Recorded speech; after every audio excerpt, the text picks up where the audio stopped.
So, nandito po kami ngayon sa Lancaster para magawa ng Honda Civic. Ang problema nito yung upper panel gauge. So, ayan, as you can see, malabo yung yung speedometer, yung temperature gauge, and yung fuel gauge.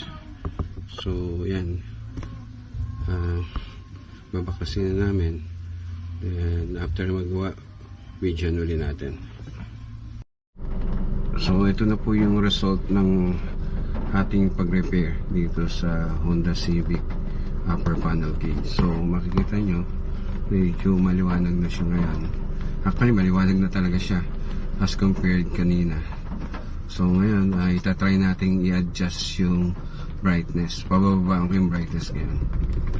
So makita natin medyo nagdi-dim siya. Yan yung fully na siya, dim na siya.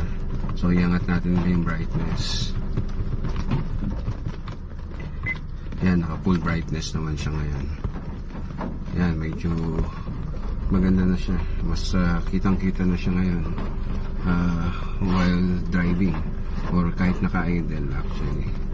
So ayan, maganda na po ngayon. Unlike kanina, talagang wala nang makita halos eh. So ngayon maganda na niya, adjustable na rin yung yung brightness niya. Okay.